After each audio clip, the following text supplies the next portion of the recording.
it's going to be a serious issue. So we need to think big and get serious. And like I said, in Massachusetts, we have the capacity to actually come up with solutions to all these problems, which is why I'm pumped, right? Let's do this. All right. Oh, geez. This goes over a little bit more threats. All right, well, how about this? If it's time, fucking cheers. You'll need this.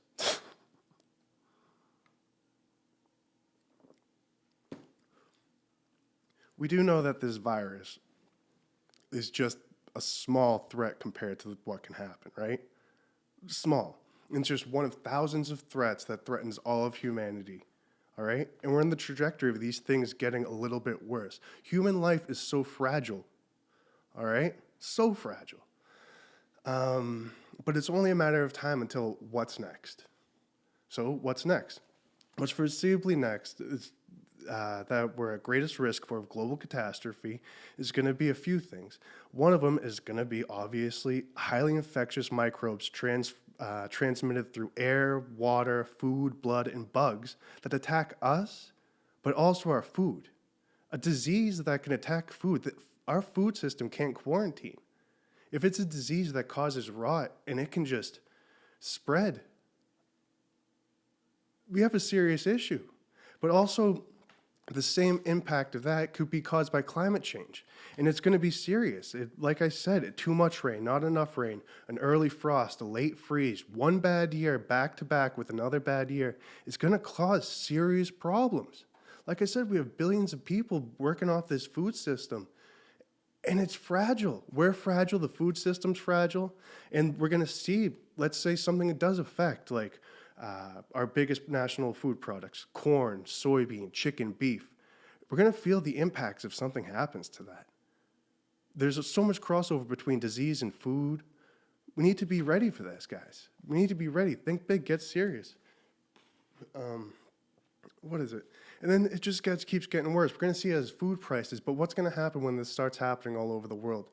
Okay, in the US, we're going to do awesome, but what about those other countries? Those other countries with tens of millions of people, all right? What happens when their food starts decreasing and they have no food supplies? It starts getting rationed, right? Half the world depends on oceans for protein. That's their main food source. We're in the trajectory of having more plastic than fish in our oceans. Ocean overfishing, temperature rises. What happens when half of 10 billion people lose their main food sources, including ocean products like fish? If climate change affects the rice crop, for billions of people, we're going to see catastrophe.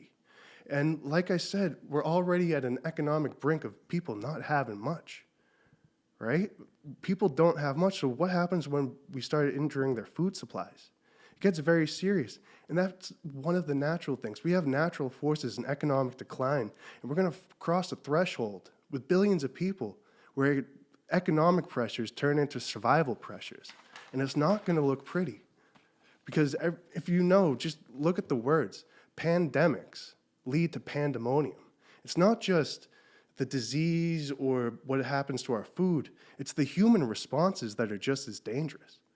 What's going to happen when food becomes scarce? We have crappy, not even just us in our country, but all around the world, when we have unreliable energy sources, unsafe water, unsafe food supplies, cut-off chains of supply chains, people dying of disease all over the world.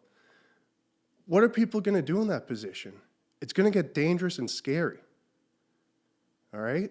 I'm not joking. This is serious. We have billions of people, and this is how civilizations fall. We got lucky on this one.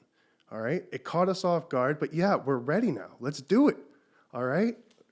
It's time to think big, get serious, and we need large-scale investments in infrastructure, large-scale investments in science. That's going to be our only hope, guys.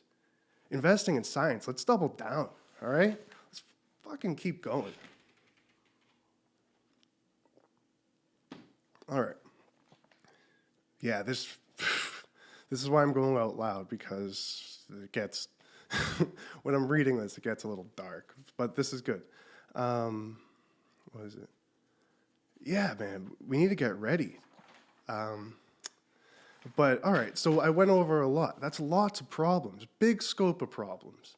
all right? But they all fall under the category of population growth, economic decline, and climate change. The convergence of those is pretty much our problem set. But we need a response, just a concise answer. So what you have me do is, what is it? You're going to hear me reuse the phrase, just a guiding phrase to how we can deal with all those problems. And it's we need to invest in sustainable infrastructure systems for food, water, energy, and information. All right, I say that a lot because it's the simple solution, but it encompasses a lot. So I'm going to go over what it goes over.